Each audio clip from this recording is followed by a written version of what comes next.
They say the brain can only handle total isolation for 72 hours before it starts inventing people to talk to. I moved to this ancestral home in a remote corner of Himachal to write a masterpiece. I wanted silence, but silence in an old Indian house is never actually silent. It breathes, a sharp, sudden thud. One night, while brushing my teeth, I looked into the antique mirror in my room. I turned my head to the left, but my reflection stayed staring straight ahead for a split second longer. A glitch in reality. I laughed it off. Stress. Lack of sleep. But then I saw her.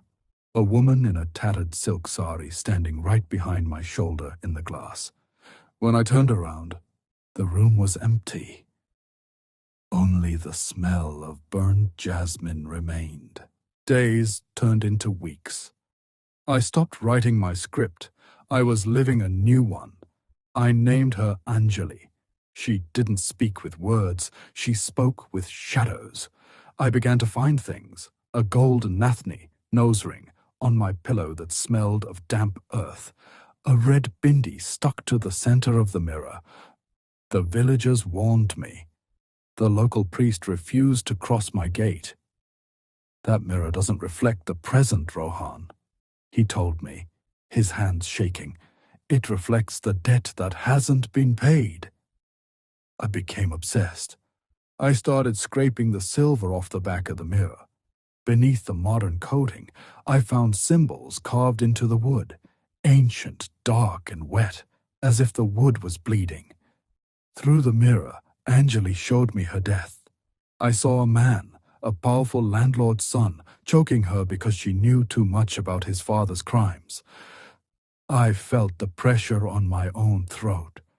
I saw the village elder, then a young man, watching from the door and doing nothing. The lines blurred. I wasn't Rohan anymore. I was a vessel for her vengeance. I went to the village. I confronted the elder. I showed him the nathni. His face turned the color of ash. He confessed everything. He cried for mercy. But as he spoke, I looked at his window's reflection. I didn't see myself standing there. I saw Anjali, her hands around his neck. The elder died of a heart attack that night. Justice, right? That's what I told myself. I ran back to the house to tell Anjali it was over.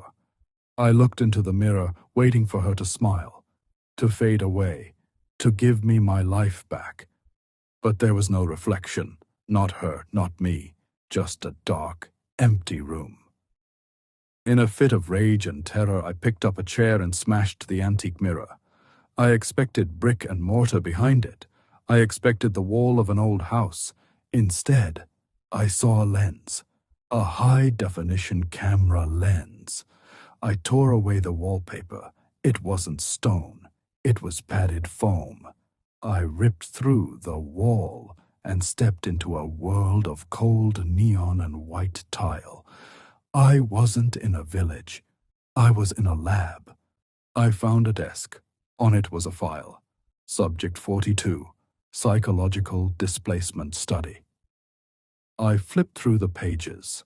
My move to the village, arranged, the haunted house, a controlled environment, the Anjali sightings, advanced holographic projections, triggered by my own stress levels, the village elder. An actor paid to push my psyche to the breaking point.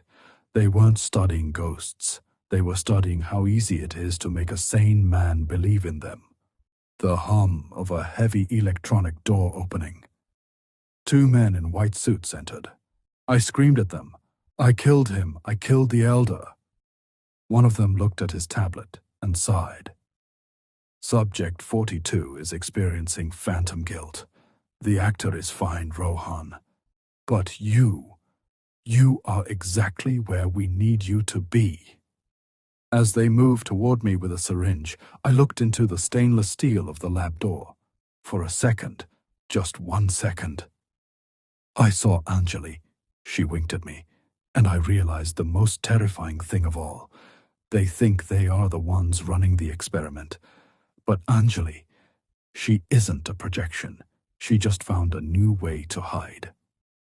Whispering, Trial 43 begins in 3, 2, 1.